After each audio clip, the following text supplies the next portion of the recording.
ദൈവ തിരുനാമത്തിന് മഹത്വമുണ്ടായിരിക്കട്ടെ. വലിയ നോമ്പിൻ്റെ 14-ാം ദിനം നമുക്ക് ഒരുമിച്ചുള്ളതായ ചിന്തയ്ക്കും ധ്യാനത്തിനുമായി തിരഞ്ഞെടുത്തിരിക്കുന്ന വേദഭാഗം അപ്പോസ്തലനായ വിശുദ്ധ പൗലോസ് കൊരിന്ത്യർക്ക് എഴുതിയ 2-ാം ലേഖനം 7-ാം അധ്യായം 9 മുതൽ 16 വരെയുള്ളതായ വാക്യങ്ങൾ. Letter of Paul to 2 Corinthians chapter 7 words 9-16. നോമ്പ് പൂർണ്ണതയിലേക്കുള്ള ഒരു എത്തിനോട്ടമാണ്. ജീവൻ്റെ പൂർണ്ണതയ്ക്ക് നോമ്പ് നമ്മെ സഹായിക്കുന്നു. നമ്മുടെ ആഘോഷങ്ങളും ആചാരങ്ങളും അനുഷ്ഠാനങ്ങളും എല്ലാം തന്നെ ദൈവവചനത്തിൽ അടിസ്ഥാനപ്പെട്ടിരിക്കുന്നു. അതിനാൽ നോമ്പിൻ്റെ ആഘോഷം പൂർണ്ണമാകുന്നത് വചനധ്യാനത്തിലൂടെയാണ്. ഈ വചനധ്യാനം ദൈവസൃഷ്ടിയുടെ ജീവൻ്റെ പൂർണ്ണത എന്ന അജണ്ട തീരുമാനിക്കുന്നു. എല്ലാ നോമ്പുകാലവും ഒരു ഉത്സവകാലമാണ്. നോമ്പുകാലം വചനത്തിൻ്റെ ഉത്സവകാലമായി മാറുന്നിടത്താണ് നോമ്പിൻ്റെ അനുഷ്ഠാനങ്ങൾ അർത്ഥവത്തായി തീരുന്നത്. രക്ഷ നോമ്പിൻ്റെ അനുഭവത്തിലൂടെ സാധ്യമായി തീരുമ്പോൾ നോമ്പ് ദൈവസൃഷ്ടിയെ രൂപാന്തരപ്പെടുത്തുന്ന നവസാഹചര്യമായി മാറുന്നു. ദുഃഖം ദൈവസൃഷ്ടിയെ നന്മയിലേക്ക് നയിക്കേണ്ടുന്നതാണ്. ദുഃഖം ഒരു വേദനയുടെ അനുഭവമാണ്. കഷ്ടത, നഷ്ടം, ബുദ്ധിമുട്ട്, പ്രശ്നങ്ങൾ, വേദനകൾ എന്നിവയെല്ലാം ദൈവസൃഷ്ടിയെ ദുഃഖിപ്പിക്കുന്നു. ഈ ദുഃഖത്തിൻ്റെ അനുഭവം 2 തരത്തിലുണ്ടെന്നാണ് പൗലോസ് ഈ വേദഭാഗത്ത് എടുത്തു പറയുന്നത്. ഒന്നാമത്തേത് ദൈവിക ദുഃഖം. ഈ ദുഃഖം അല്പകാലത്തേക്ക് മാത്രമാണ്. എന്നെങ്കിലും അതിന് പരിഹാരമുണ്ടാകും.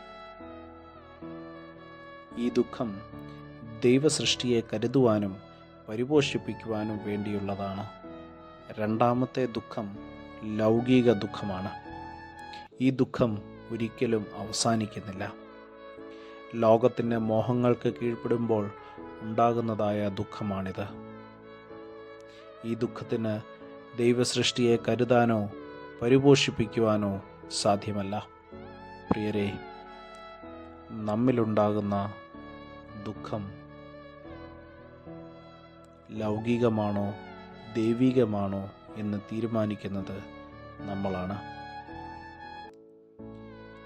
ദൈവിക ദുഃഖമായി തങ്ങളുടെ ദുഃഖത്തെ കണ്ട മക്കതോന്യർ അനുതാപത്തിലൂടെ മാനസാന്തരത്തിലേക്ക് വരുന്നു. നോമ്പിൻ്റെ അനുഭവം ഒരു വേദനയുടെയും ദുഃഖത്തിൻ്റെയും അനുഭവമാണ്. വേദനയും ദുഃഖവും അത് ജീവിത അനുഭവമാണെന്ന് തിരിച്ചറിയുമ്പോഴാണ് മാനുഷിക മൂല്യങ്ങൾ വർദ്ധിപ്പിക്കുവാൻ നമുക്ക് സാധിക്കുന്നത്. ദുഃഖത്തിന് അടിമപ്പെട്ടു പോകാതെ ആ ദുഃഖത്തിൽ ദൈവോദ്ദേശം കണ്ടെത്തുവാൻ, ആ ദുഃഖത്തിൽ സാമൂഹ്യ നന്മയ്ക്കായി പ്രവർത്തിക്കുവാൻ നമുക്ക് ഇടയായിത്തീരണം. യേശുക്രിസ്തു തൻ്റെ വേദനയെ സഹസൃഷ്ടിയുടെ രൂപാന്തരത്തിനായി ചെലവഴിച്ചു. തൻ്റെ ക്രൂശിലെ ആ വേദന ഒരു നവസമൂഹത്തെ കെട്ടിപ്പടുക്കുവാൻ കെൽപ്പുള്ളതായിരുന്നു. ഇതായിരിക്കണം നോമ്പിൻ്റെ അനുഭവവും.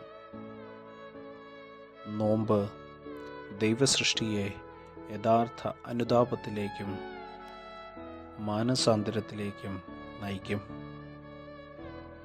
ഒരു പുതിയ സൃഷ്ടിയുടെ അനുഭവം സാധ്യമായി തീരും. ദൈവവചന ധ്യാനത്തിലൂടെയും പ്രാർത്ഥനയിലൂടെയും വേണം നാം നോമ്പിനെ സമീപിക്കുവാൻ. ദുഃഖത്തിൻ്റെ അനുഭവമായി നോമ്പ് മാറുമ്പോഴാണ് മാനസാന്തരത്തിൻ്റെ അനുഭവത്തിലേക്ക് നമുക്ക് കടന്നു വരുവാൻ സാധിക്കുന്നത്. മാനസാന്തരപ്പെടാഞ്ഞാൽ നിങ്ങൾ നശിച്ചു പോകുമെന്നത് യേശുവിൻ്റെ രക്ഷാ സന്ദേശമാണ്. നമുക്ക് ഒരു മാനസാന്തരം സംഭവിച്ച് അശരണരെ കരുതുവാനും മറ്റുള്ളവരിൽ ദൈവത്തിൻ്റെ മുഖം ദർശിക്കുവാനും ഒരു ആത്മീക അന്തരീക്ഷം സമൂഹത്തിൽ സൃഷ്ടിക്കുവാനും ഈ നോമ്പിൻ്റെ നാളുകളിൽ ഇടയാകട്ടെ. ദൈവം അനുഗ്രഹിക്കട്ടെ. പ്രാർത്ഥിക്കാം. ദൈവമായ കർത്താവേ, നോമ്പിൻ്റെ അനുഭവത്തിലൂടെ ലോകത്തിന് രൂപാന്തരം വരുത്തുന്ന നവസാഹചര്യം സൃഷ്ടിക്കുവാൻ ഞങ്ങളെ സഹായിക്കണമേ. മാനസാന്തരത്തിൻ്റെ വാഹകരായി തീരുവാൻ ഞങ്ങളെ ഇടയാക്കണമേ. യേശുവിൻ്റെ നാമത്തിൽ തന്നെ. ആമേൻ. സ്നേഹത്തോടെ, ജോയൽ അച്ചൻ.